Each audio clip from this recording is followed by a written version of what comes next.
Hey guys, we're here to do guitar solos, favorites of ours, volume 2. And as we just talked, there'll probably be a volume 3 because there's just too many. Oh, there's so many. Cat just jumped down. Did that get on film? I hope so. Like we just talked about it, like you got Lifeson on there? Who do you got for Alex? We have no Alex Lifeson. Is volume 2? Yeah, we did on volume 1. Yeah, but that was early. Which reminds me, if you're watching volume 2 and you haven't watched volume 1 yet, and we don't say your favorite or we're leaving something out that's kind of obvious, go back to volume 1. Maybe it's on there. It might be there. Who knows? Yeah, who knows? Especially if it's Hotel California That's on there. or Crossroads. Hey, don't give it all Let's away. give the whole. I was going to say, let's just give the whole. So I just did the little introduction. So you should probably go first. So when we did part 1, what was it, 2 months ago maybe? I remember distinctly driving home, driving up I-5, thinking about the episode we just did. Mm-hmm. And I was like, oh, how can I not mention the Allman Brothers? Yeah. Because, come on. Elizabeth Reed? No, but that great choice. Oh, yeah. The first song that came to my mind is Dreams. Yeah. But then I listened to Blue Sky. And, man, that's all Dickie Betts, by the way. He wrote it, sang it, plays the solo. So melodic, and it's a long solo. I like, because the song it's extended. There's a lot of songs back then, solo would be 3 or 4 minutes, and the song's 7 or 8 minutes. But just so good. Mm-hmm.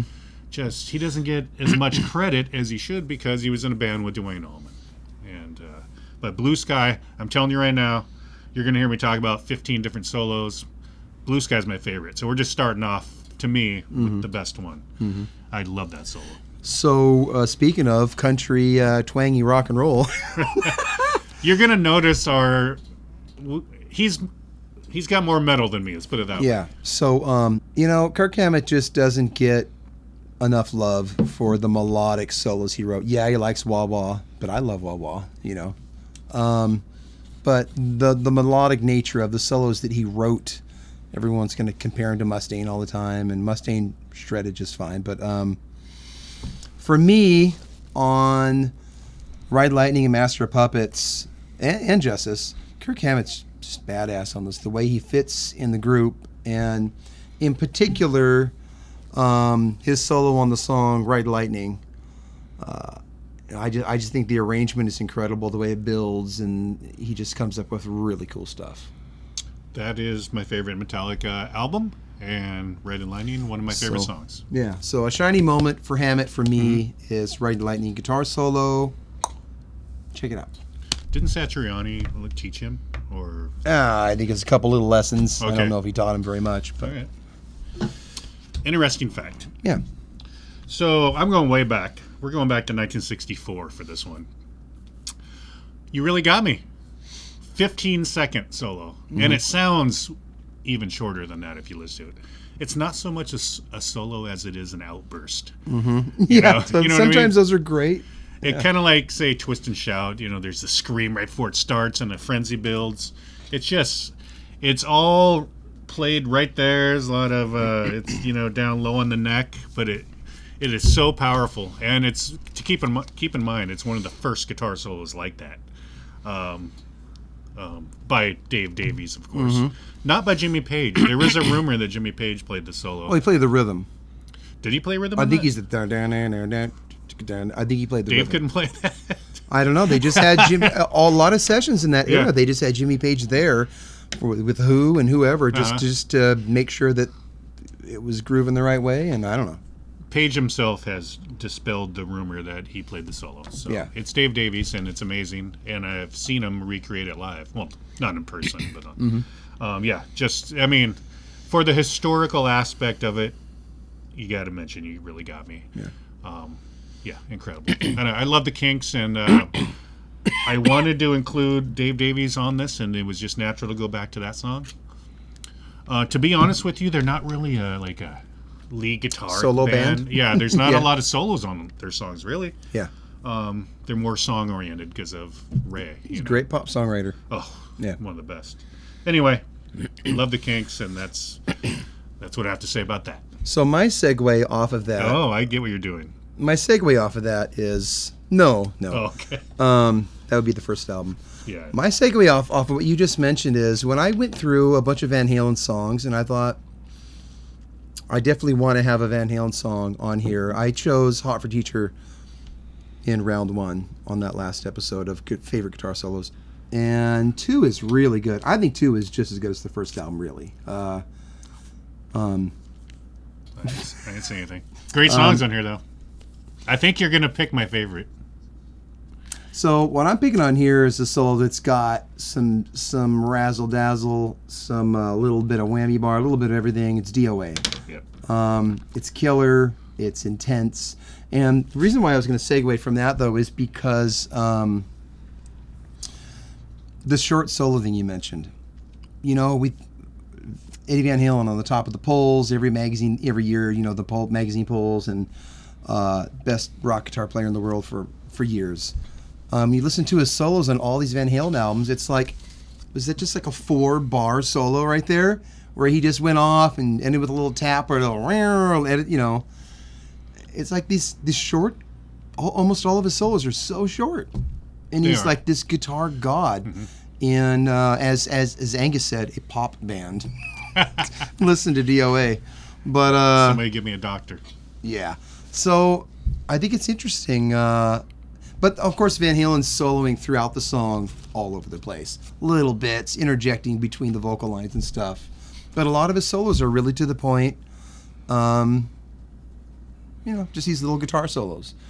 I mean, they dazzled us, but they are a lot of little shorties on there. But DOA would be my pick for just an intense little solo off the second album. There we go. I didn't pick any Eddie for part 2. I did on part 1. Bad boy. Watch it to find out what I picked. Don't you want to give it away? For one thing, I knew you were going to pick some Eddie, so I want to highlight different guitar players, and you know. But we are going to do a part 3, so stay tuned. So, Jason, what do you got next? Up next, Peter. Thanks for asking. Mm-hmm. I have "Can't You Hear Me Knocking," and I have 2 Stone songs. Killer song. Both songs have different lead players on the song. So, yeah, you're right here. So, Can't You Hear Me Knocking? It's kind of like the centerpiece of Sticky Fingers. You know, what is it, 7 or 8 minutes? It's, you know, you get a lot of jazz going on. It's one of my favorites. Yeah, that's why. Yeah, it's very jazzy. Favorites, yeah. But it just builds and there's builds so and much builds. going on in this song. Yeah. I would have loved to have been there when they recorded this. The solo in question, though, is by the best guitar player ever to be in the Rolling Stones, Mick Taylor. Absolutely incredible. Listen to it. The stuff he's doing. Oh, my God. Now, let's give some credit also to the whole band, really, for what they're doing. As you know, that's one thing I've noticed when I'm listening to these solos, and I'm personally a rhythm guitar player, basically. And I always hear what the rhythm's doing, and there's so much badass stuff going on in the background. You know, we're here to talk about solos, but I have to say, man, just listen to the background when these solos are going on. On that song in particular, the whole thing is really interacting. Yeah. It's something the Stones don't do a whole lot of. I wish there were more Stone songs like that, honestly.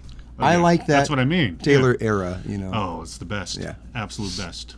It's probably the best era of any band ever, if you ask me. But one thing I have to say, if we're doing best sax solos ever, this song would probably be number 1. Bobby Keys. Yeah, amazing. But Keith Richards doing some incredible stuff, and we all know the main riff. Can't You Hear Me Knocking, Mick Taylor, one of the best English blues guitar players, and didn't really want to be in the spotlight, so he left the band and entered Ron Wood.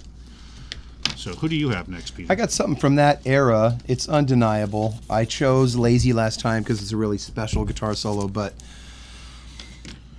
I could go through all the Deep Purple albums, and there's just amazing stuff left and right. But really, to me, I know that it's common, but oh God, this album is so good. And Highway Star, the structure, the way that guitar solo builds, it's nuts. And guitar player John, I played in a band with, he was in a Deep Purple trib, and we would play Highway Star in the band room all the time. That band didn't last long enough to really do it live, but we would have done it live. And also, the Metal Church I was just about version to say that. is also really good, Really and there's good. all sorts of weird bonus shit happening in the Metal Church. They advanced the song form-wise, and I don't know, they added some stuff for sure. But man, that's the solo and the harmonies on it. Highway Star, you really can't beat it for Blackmore, and just the way it's recorded on here. So that's a really big one for me. Okay, we're gonna stay in the same vein because 71, 72 no, ish. same guitar player. Oh, same guitar player. So Okay. last couple days when we decided we were gonna do favorite guitar solos part 2. I'm racking my brain like gotta have some Blackmore on there. So I did. I went through like the whole Deep Purple catalog, and I'm like, could it be this solo? Should I choose this one? And believe me, they were good ones. So I realized, why am I looking through Deep Purple when this exists? You notice Rainbow Rising is literally From rising. the dead. Okay, I'm talking about the song Stargazer, of course. One of the greatest hard rock / metal songs of all time. This album, by the way, for the 70s, top 10 easily. Easily. On my list, I'm going to check that off because that was on my list Yeah, too. we both had Stargazer. Yeah. If you haven't heard it, what are you doing watching us knuckleheads? Pause this video, come back to it, please. Yeah, what the heck But you doing? put on Stargazer, and it's like a medieval dream put to music. Dio's vocals, by the way. The drums, listen to the way it starts. Cozy Pal. Yeah, we love it, and we both picked it, so that should tell you something. Yeah.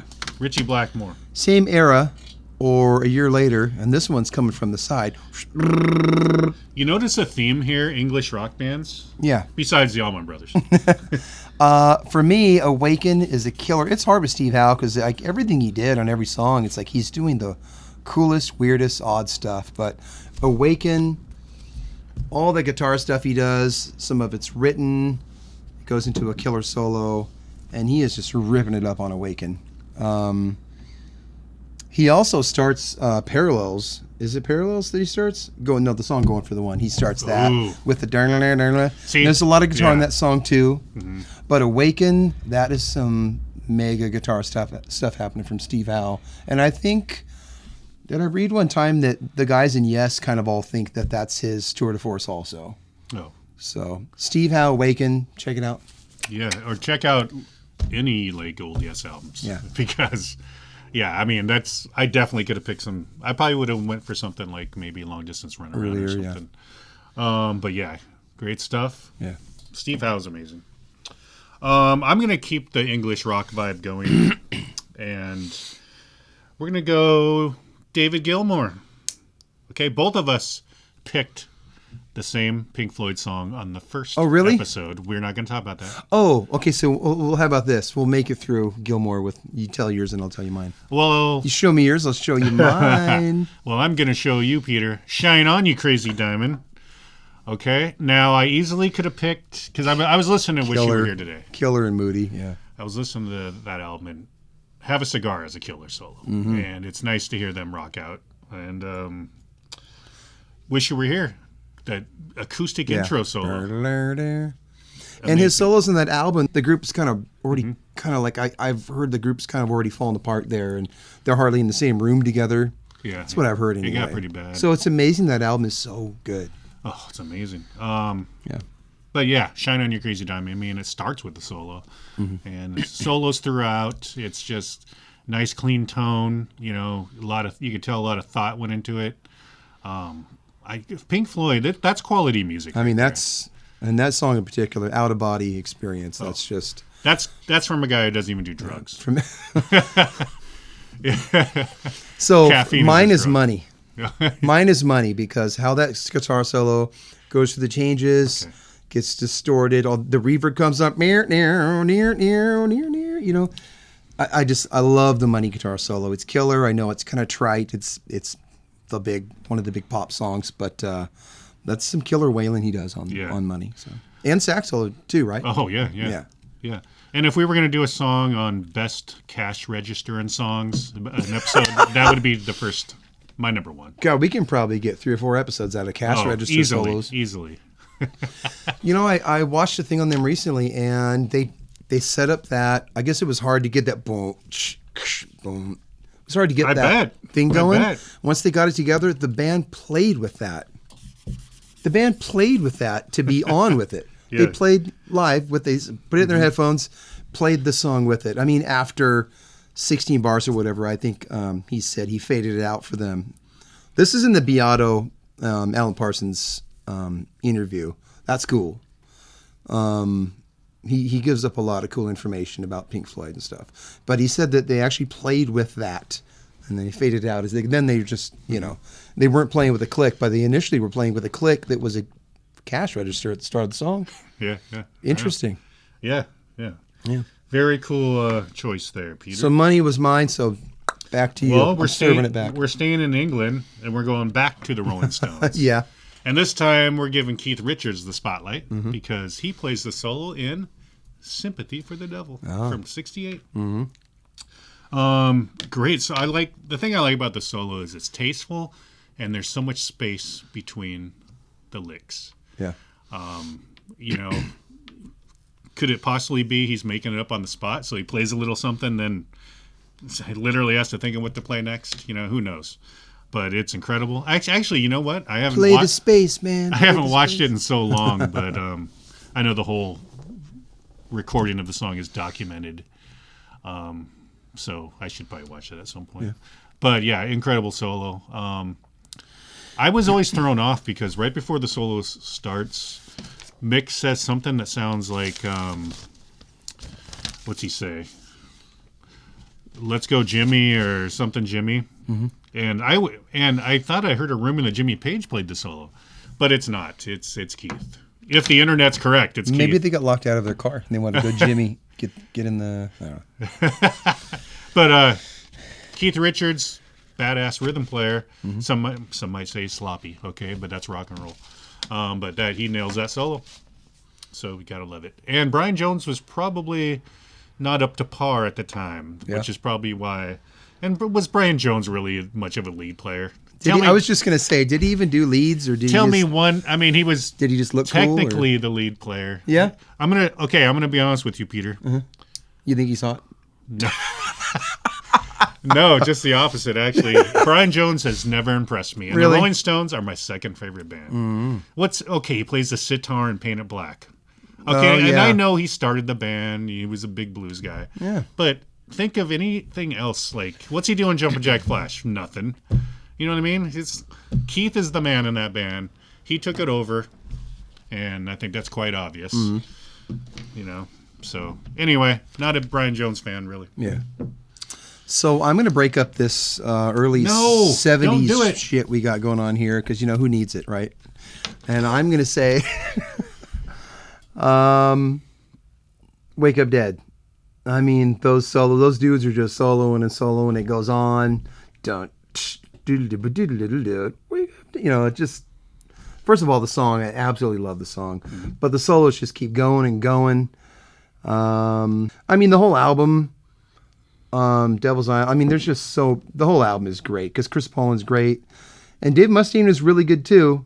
You hear there's some collections where you can hear all the Chris Poland solos soloed for the album, and you can hear all the Mustaine solos soloed.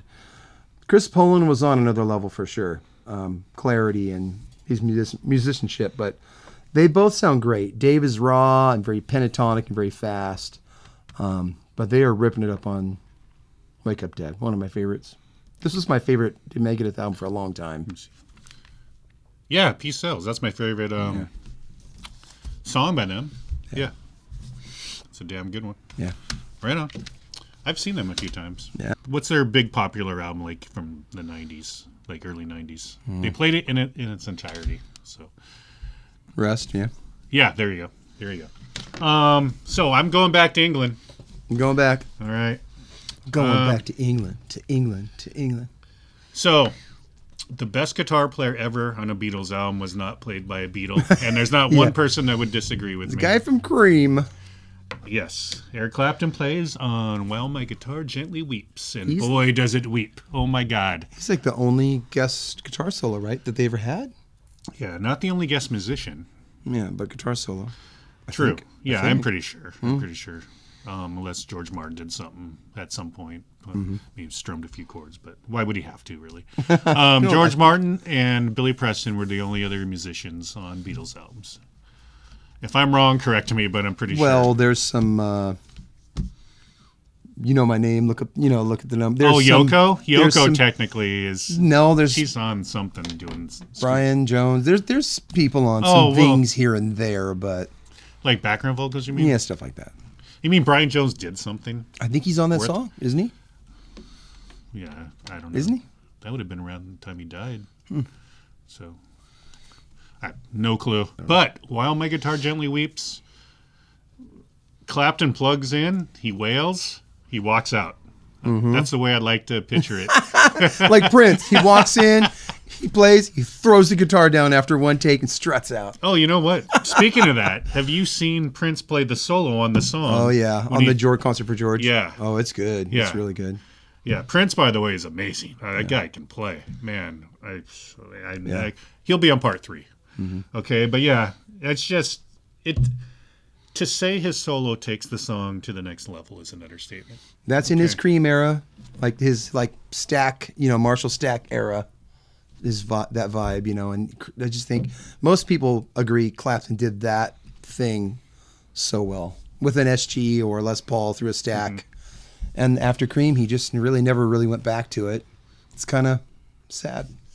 Yeah, I was talking before. We were talking about David Gilmour, like Have a Cigar, Money.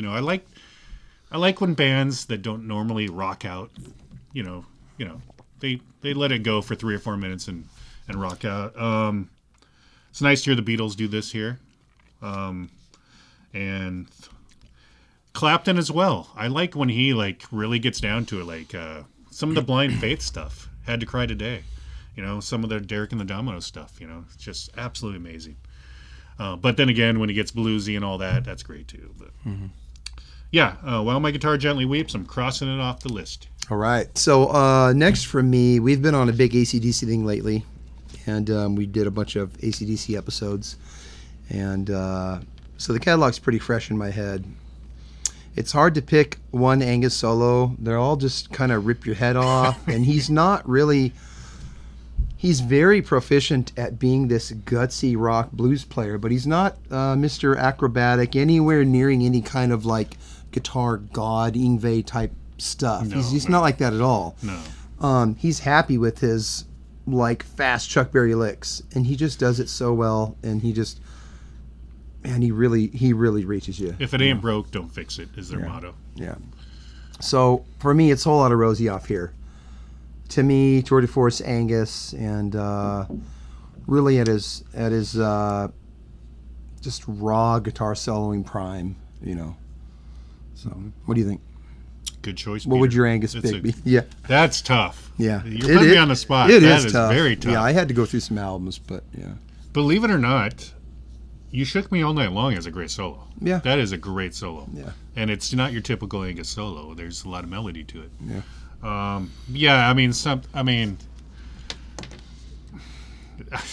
Sin City, It's probably. hard. I'd probably say Sin City Yeah. if I had to pick one.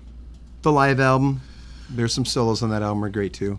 Yeah, yeah. But for a studio song, I think that he's ripping it up on that one. Mm-hmm. What you got, Jason? I'm going back to England you were in Australia, but we're going to England. To England. I'm Paul going. Kossoff, who used to play guitar for free. I hate to be the guy who goes for their hit, but the solo in All Right Now is more than All Right Now. Boom, boom, boom, boom, boom. Yep. The whole, again, Come on, everything you going do the on. guitar solo. I'm doing the bass. Boom, boom, boom, boom, boom, boom. No, we should get your buddy to do the guitar solo. Oh my God. Inside joke. So I have a friend. I'm not going to name names or anything, but I played in a little rock trio with this guy, and we. These are just money gigs I did on the side for fun, and we did All Right Now, and he would do the solo, and barely make it through this, barely stay on beat with me. And it was just fun, fun little money gigs here and there, and he turned around one night and goes, "Nobody plays that solo like I do." And I was You're like, yeah, I know. so every time I hear this song, it's now marred with that memory. So Yeah, exactly. Paul Kossoff, though, is I guess you could say he's underrated just because when people talk about the best guitar players of all time, he's not really mentioned. There's Mick Ralphs, who is a very tasteful guitar player who I love. I think people that know that he had a maturity at the time for his age that was kind of beyond his years. Who, Mick or Paul? Paul. Yeah. People that know. If you know, you know. And he was in a band called Backstreet Crawler before Free. Yeah, great bluesy English guitar player. Mm-hmm. Absolutely amazing. And check out all of Free's stuff to hear more. It's free. If you stream it. If you stream it. All right, so I'm pretty sure I chose Crowley last. You did. Well, yeah, you did. Well, maybe it was Crowley. Who knows what it was? Yeah, check out episode 1. But I had to choose one from this era because Jake was so badass. And, just the whole song. The guitar on the whole song is so cool. His solo just really rips on Bark at the Moon, though. So, on this tiny little CD back here. Bark at the Moon solo, Jakey Lee, boom. I mean, everybody knows it. Mm-hmm. So that's my pick. So Carmine on drums. Yeah. He's so badass in that video. Tommy Aldridge. Tommy Aldridge on the album. Carmine's in the video. Yeah. Right on. I think Tommy was on the tour as well. Carmine started the tour. Did he? Okay. Right. They were mixing and they brought Carmine in and said, Carmine says this, can you make these drums sound like kind of like that thing you do, Carmine? I mean, I don't know if that's exactly what happened, but he was there during the mixing, but I think it was Tommy's tracks. I thought, anyway. I think that's the way it goes. Listened to an interview with Carmine recently. He was promoting the new Cactus album. Oh. That might be a segue for you. Did I not know that? Tommy Thayer's on the album, too. Really? Yeah. What is going on? Really? Yeah. It's like... Wow. I guess it's more of it's Cactus by name, but it's like a bunch of guest players with Carmine. Getting together, doing... But it was a really cool interview. He talked about how he gets a lot of praise for his drumming on Hot Legs, which, if you listen to it, initially you wouldn't think of it as like a big drum song, you know, that guitar riff and the vocals and the lyrics. Yeah. But there's some cool drum fills on it. There's some cool drum fills towards the end. Anyway, it's a cool interview. Somebody like you, a drummer, would really dig it. Yeah. Check it out. Yeah. So, what you got, Jason? I'm staying in England, Peter. And England again. You know that English blues rock band Fleetwood Mac? Heard of them. Okay, so this is a 3-parter, simply because, Fleetwood Mac had all these different eras, right? And I can't talk about one guitar player and not talk about a couple others. So this is a 3-parter. Yeah. All Fleetwood Mac, though. Peter Green, of course, started the band. Mm-hmm. Well, no, that's not even true. Mick and John started the band. They're the Fleetwood Mac, right? Yeah. But Peter Green was a guitar player. He got all the accolades and all that. Amazing blues guitar player. And so last night when I'm at work, I have my earbuds in. And I'm supposed to be like paying attention to the guy I'm training, but I'm really just like, I want to hear like Green Manalishi, Uh-huh. But I was trying to find like the proper Peter Green song. And with Peter Green, it's divided up in 2 things. Number 1, the real bluesy original stuff. And 2, after he did Acid, he's getting a little more freakier, and you're getting things like Green Manalishi and Albatross and things like that. I went with something kind of in between those 2 periods, and I'm talking about Black Magic Woman. Mm-hmm. His solo is very tasteful, bluesy, kind of Latin-inspired, hence Santana jumping all over it. That's my pick for Peter Green. Now, there's all kinds of great stuff, especially the early blues stuff. Yeah. And you can go on YouTube and find so many concerts of theirs and all that, if you're into that kind of thing. Their second phase, which was my favorite, still is my favorite. Danny Kerwin was their lead I was going to guitar- say, what I like. Yeah. I was going to say that era when I like Kerwin just as much. Him and Kerwin playing on like those albums they've released now, that live stuff, like Fillmore they released these shows from that era, 69, 70, killer, really killer. He also had They were Jeremy good. Spencer on slide guitar. Yeah. And he ended up, see, Fleetwood Mac, if you ever get a chance to like read a book on them or something, they have the most interesting history. Yeah. And Jeremy Spencer left the band when they were on tour. I think they're in LA. And, it comes time for sound check and he just doesn't show up. Turns out he joined a cult and left the music business and joined this cult. And I think he eventually got back into it somehow. But he was a great slide player. But I'm talking about Danny Kerwin. He's on like Bare Trees, albums like that. Great player. But I'm going to go with the song Bare Trees. And it's just incredible. Tasteful little. There's not really like, okay, this is a guitar solo. There's more like he's soloing between verses and stuff. And it's a good representation of what he does. Okay, part 3. Lindsey Buckingham. Okay, there's a song on their first album with Lindsey, the self-titled from 75, called I'm So Afraid. Mm-hmm. The live version on Live 79, if you haven't heard that, it is so fucking good. It's like 8 minutes long. Lindsey just goes off. I mean, it's him thinking like, I got to live up to what Peter Green did. And he does. It's amazing. It's just absolutely amazing. So probably the most eye-opening solo that I'm talking about, just because you wouldn't expect that from him. Yeah. He was really good.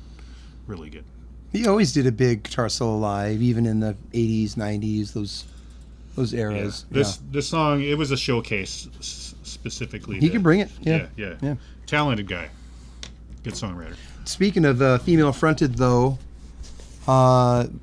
there's a lot of Killer Heart guitar solos. Right off the bat, they had a killer band.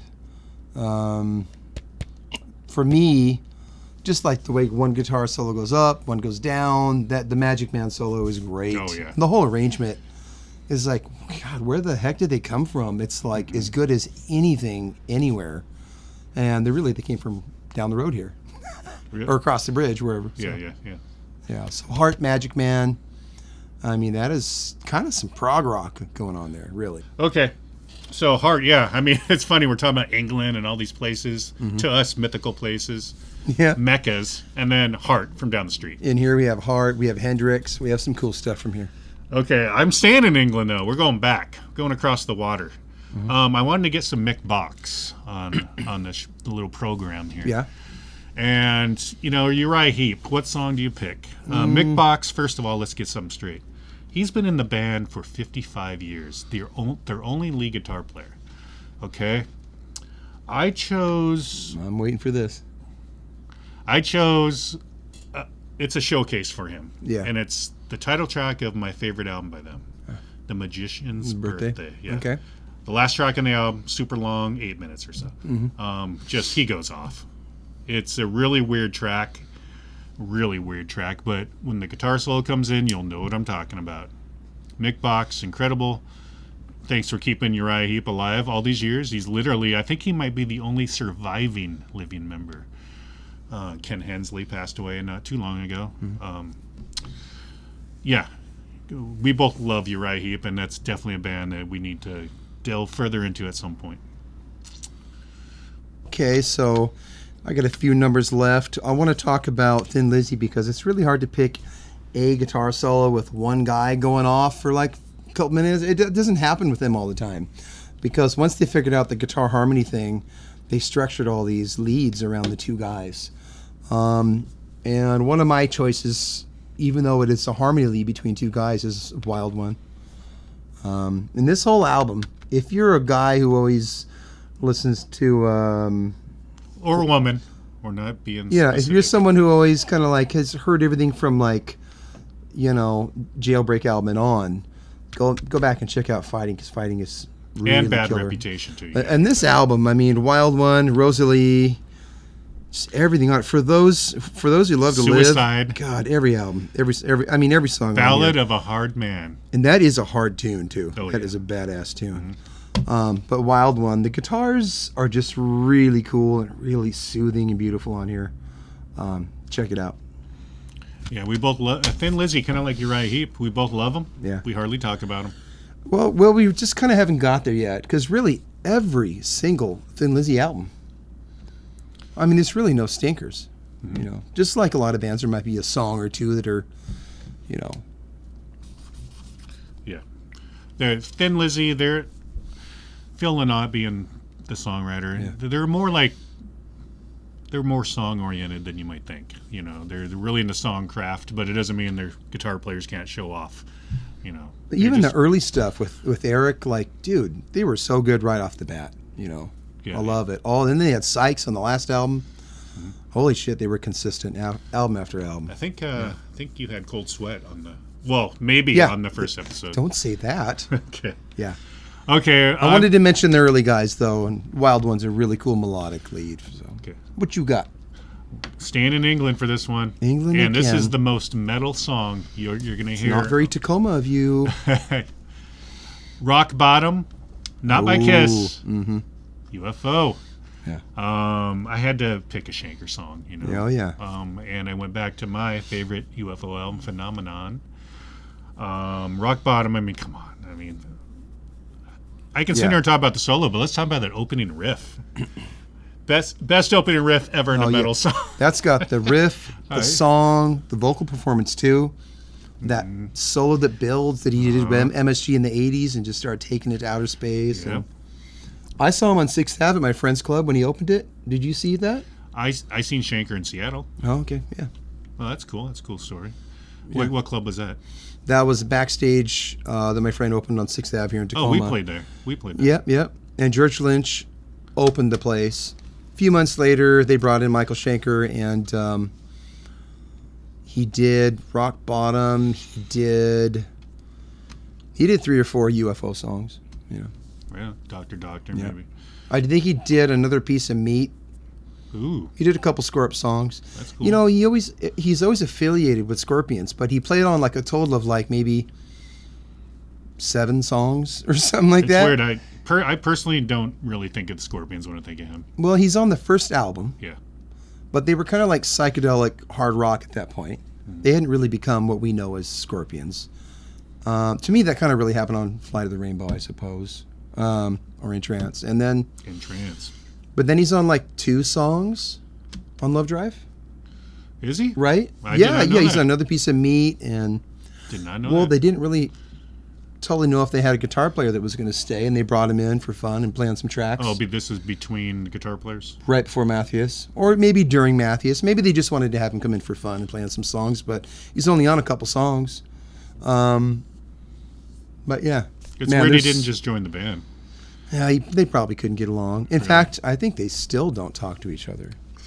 I saw some big drama. I was on on a thing one night, looking at the drama between them. It's bad. Oh, okay. Hopefully they've made up, you know. But The brothers. yeah, The brothers. what you got, Jason? I'm going to stay in England just because after this I have no more England. So we're just going to do all the Englands in a row. Okay? Get England out of here. Okay. Mr. Jimmy Page. Yeah. I mean, come on. Jimmy. If Ace Frehley is my favorite guitar player of all time, growing up on it, Page is by far second. What is it going to be? I'm going for Achilles' Last Stand. Oh, okay. I thought you were going to do rock and roll, probably. Nah. That would have been the same album, though. Rock, same album as their, yeah. Yeah. So Achilles' Last Stand from Presence, great lead-off track. By the way, you want to know where they got the riff to Barracuda? I'm talking about it right now. Yeah. Achilles' Last Stand. Great driving song, epic. And when Page hits the first note of that solo, you're taken for a ride. You know. Now, Zeppelin. I almost picked No Quarter. Yeah. I almost picked. I mean, Heartbreaker's kind of a obvious choice. Dazed, Confused, things like that. Yeah. I wanted to highlight a song that needs to be highlighted, and that's Achilles' Last Stand. You know, epic song, 10 minutes long or so, maybe 11 minutes. Great song, great solo, great Tour de playing. force, and kind of a weird twist for them too with the arrangement. And Nobody's Fault also. Really Oh, weird Led Zeppelin song. yeah. With all those breaks and stuff. Like the whole song is this like stop and go, and that's an interesting album. Presence doesn't get enough credit. Plant recorded it in a wheelchair. Yeah. Well, it is inconsistent from start to end, but it's all good. It's just Yeah. I mean, Zeppelin's one of those very rare bands I can say don't have a bad song. yeah. I mean, Zeppelin 1, Zeppelin 2, Houses.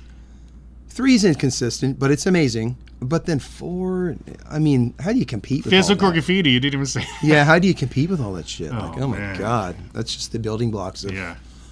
of rock and hard rock, you know? Let's put it this way.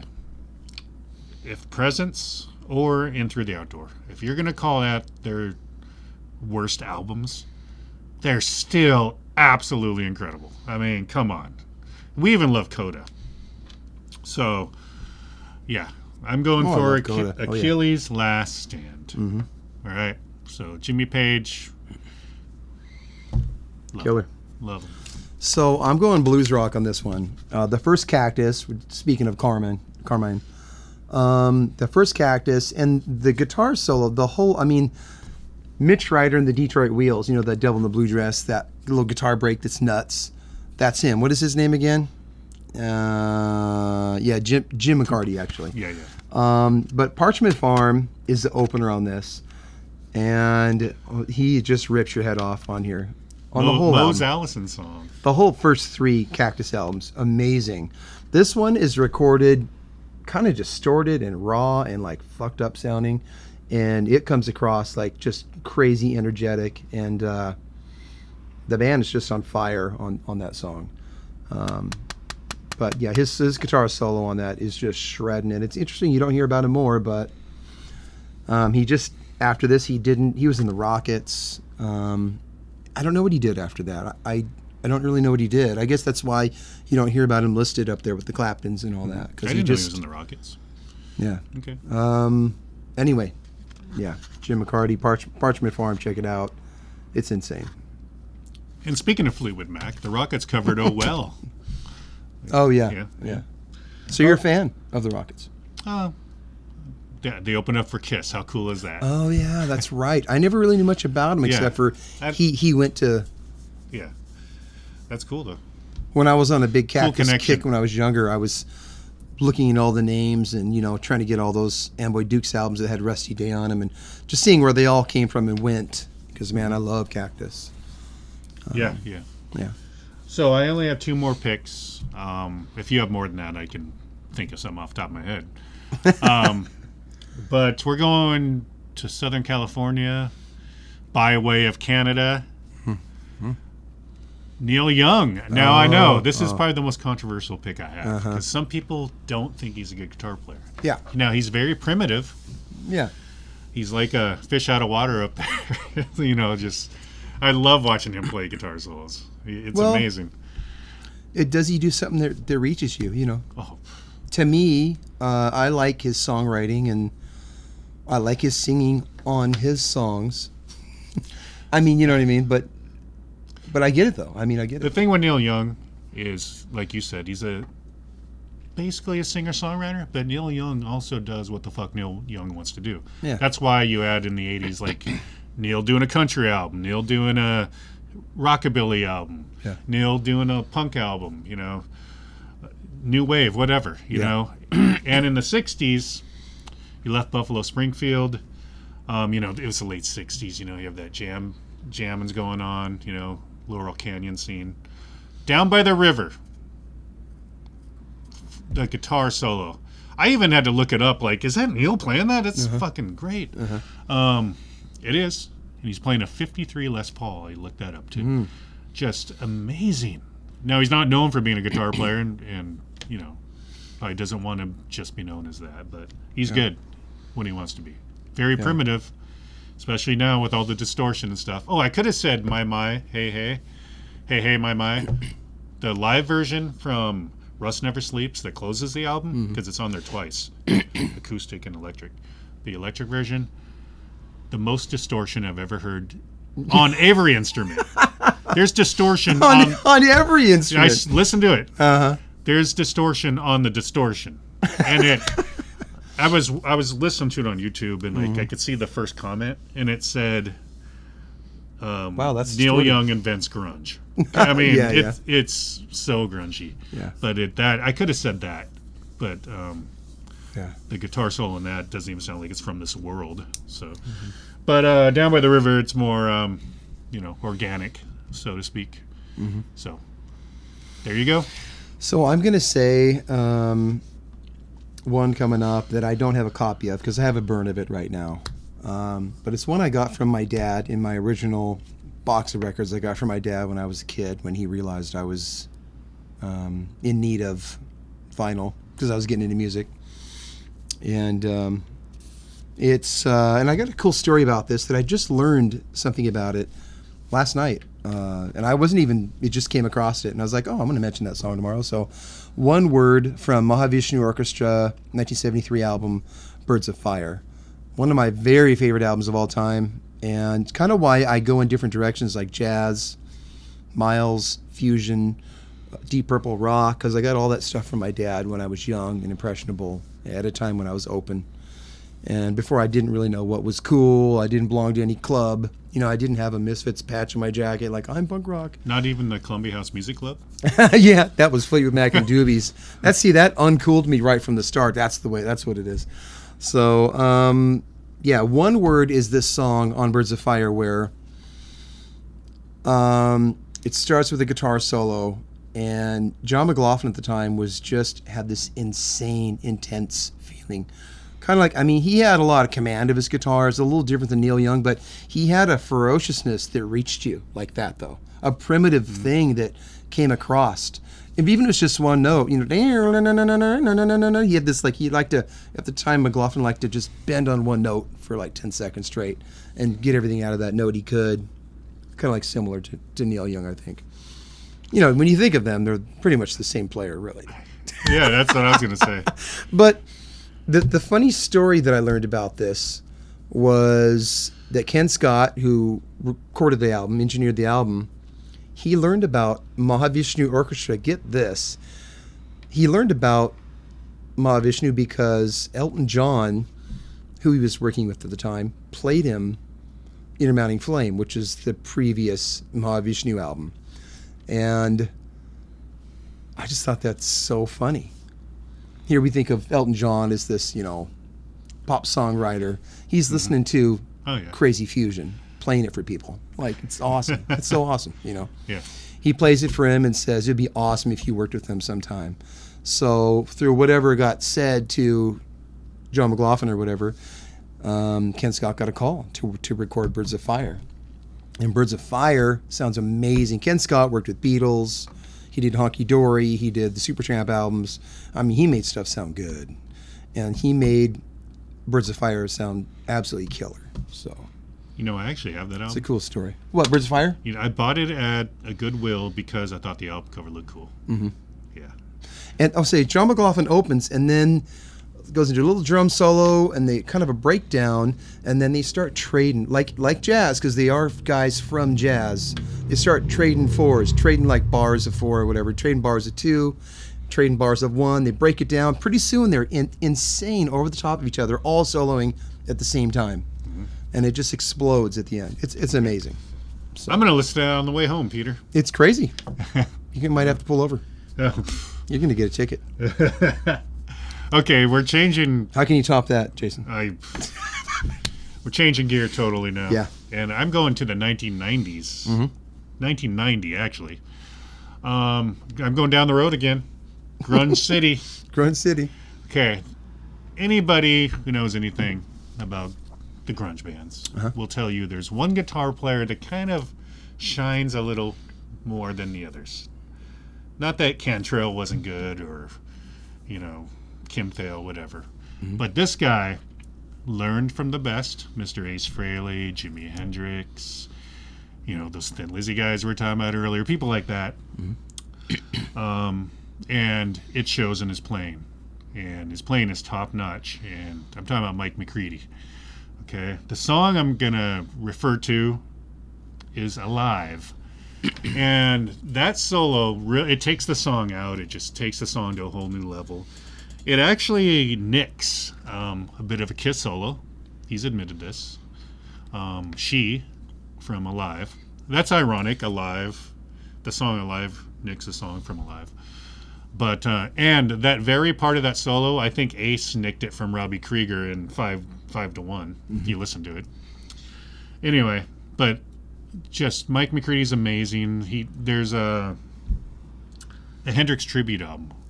He's on there. I think they do Voodoo Child or something like that, and it's just incredible. It's just that guy knows how to play guitar, and not a lot of people know that because who's into Pearl Jam these days? I mean, you know what I mean? I mean, they had a nice long ride. Yeah, I was into them totally back then. I'd see them all the time. I'd seen them as Mookie Blaylock, but Mike McCready kind of got lost in the shuffle of all these,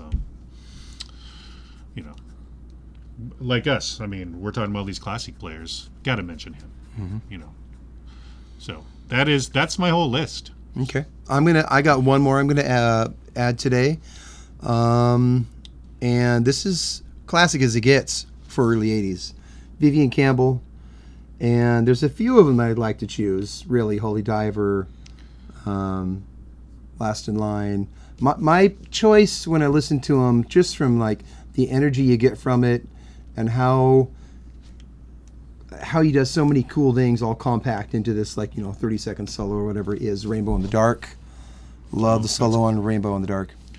I like that video too. Yeah. The rooftop. He had a creativity that I think everybody loves. The first 2 or 3 albums for Vivian Campbell, for the Vivian Campbell riffs and solos you get from the early Dio stuff. He just really had a tone and everything, and a feel.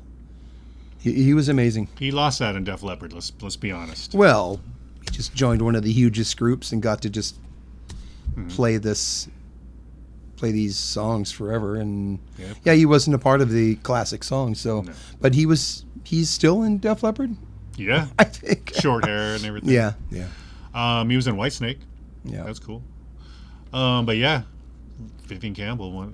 I remember thinking when you're like at 12, 13, early, those are my gods. Yeah. Unfortunately, Vivian and Dio, they had a falling out. They kind of exploded. Yeah, there's a lot of stuff on YouTube about that. First 3 albums though.